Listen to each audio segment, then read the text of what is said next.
السلام عليكم ورحمة الله وبركاته. عملت بقى معاكم النهاردة طريقة الفراخ المحشية، ولا أسهل من كده. شايفين الرز مفلفل ازاي؟ حاجة كده في منتهى الجمال. يلا بينا نخش على الطريقة. جبت هنا بقى فرخة كده، لقيتها عاملة 105 جنيه. والله حلوة مش وحشة، فرخة كده مدملكة ملهاش أي حلو. ماشي. جبت الكبدة كده زي ما انتوا شايفين، هبتدي اطلع كل احشائها اللي هي الكبدة القوانص، عشان اغسل الفرخة كويس جدا. الفرخة بتتغسل حلو قوي، ولازم تتنقع في خل وليمون ودقيق وملح، وتتغسل حلو قوي. تمام كده تمام كده. هنا كنت بفتحها كده، بوريكم وانا بفتحها كده عشان خاطر تبقى سهلة معايا في الحشو. هاخد كده الفرخة زي ما انتوا شايفين، بوريكم ان هي مدملكة قد ايه. مدملكة دي يا لهوي، ما شاء الله الحمد لله. اهو هبتدي اغسلها كويس جدا، وهقطع الجناحات بتاعت الفرخ. شايفين الجناحات دي؟ الحتة دي لازم تتقطع، لان الحتة دي بتبقى فيها كمية زفارة، اللي هي الاجنحة بتاعت الفراخ. الحتة اللي هو الضفر اللي فيها دي لازم تشيليه. هبتدي كده زي ما انتوا شايفين اقطع الكبدة والقوانص حلو قوي. هنا بعد ما خلصت غسلت الفرخة، لازم نغسل الحوض بتاعنا كويس جدا، ببقى زيت صابون بشوية كلور شوية خل، وتغسليه حلو قوي زي ما انتوا شايفين كده. غسلته حلو قوي عشان يبقى الحوض معايا نظيف من الزفارة بتاعت الفراخ او لحمة او اي طيور او لحوم.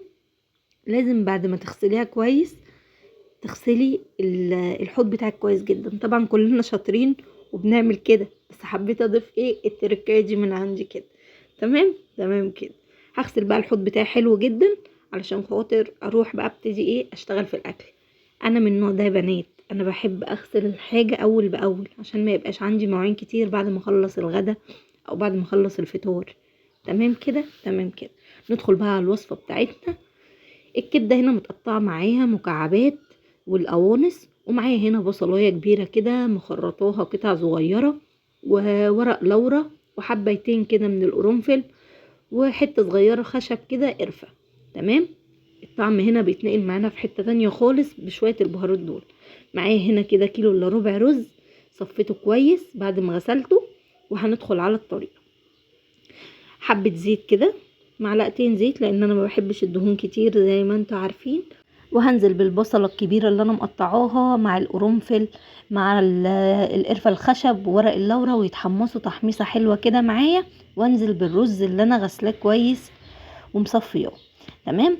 هنا بعد ما انا تبلت كده البصلة، هبتدي انزل بالكبد والقوانص. المرحلة دي مهمة جدا. بعد البصلة ما تتبليها، تنزلي بالكبد والقوانص والملح والفلفل الاسمر بتاعك، عشان ريحة الزفارة ما تبقاش فيه اي زفارة، ولا يبقى فيه اي تطعيمة مش حلوة معاكي في الاكل. هنا حطيت الرز اللي انا غسلاه ومصفياه، وهبتدي انزل بالمية بتاعته ربعها، مش هغطيه خالص. تمام. اهو بصوا كده، انا ما غطيتش الرز خالص السوى المظبوط، لا انا خليته بتاع نص تسوية. هنا المية اللي هنسلق فيها الفرخة، حطيت فيها حبهان، ورق لورا، طماطمية، بصلاية متقطعة قطع. تمام كده تمام كده. بصوا بقى الرز هنا زي ما انتوا شايفين كده، طلعته هو نص سوا. هبتدي ان انا احشي بيه الفرخة. شايفين الفرخة عندي انا عاملاها ازاي يا جماعة؟ الفرخة هي زي ما انتوا شايفين كده. هبتدي احشيها كويس جدا من جوه، وهحشي من بره، يعني هحشي تحت الجلد. حبة الرز اللي بيبقى ما بين الفراخ كده، اللحم والجلد دول بيودوكي في سكة تانية خالص. حاجة كده تبقى حلوة جدا. هبتدي كده احشي تحت الجلد زي ما انتوا شايفين. نحشي تحت الجلد كويس جدا، ما تخافيش ولا هتفرقع معاكي ولا اي حاجة. ومش بخيطها، انا ما بخيطش الفراخ المحشية. بصوا اهي كده الفرخة بتاعتي حشيتها وخليتها زي الفل. حشيتها من جوه وحشيتها من تحت الجلد زي ما انتوا شايفين كده اهوت. ولا هنحطها. بصوا بقى المية المغلية قوي، اول ما تنزلي بالفرخة هتلاقي الفرخة اتقفلت. يعني هي مش محتاجة ان انتي تربطيها او تخيطيها او الكلام ده كله. هسيبها بقى تستوي كده مع نفسها لحد ما تتسلق كويس جدا الفرخة بتاعتي.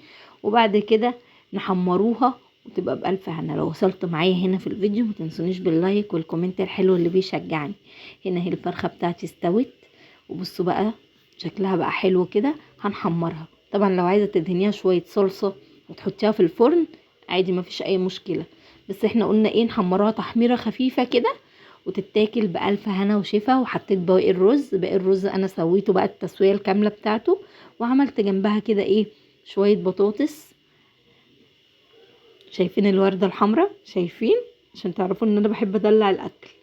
وعملت شويه بطاطس بالصلصه كده جنبها، كانت احلى اكله. متنسونيش باللايك والاشتراك والكومنت الحلو اللي بيشجعني.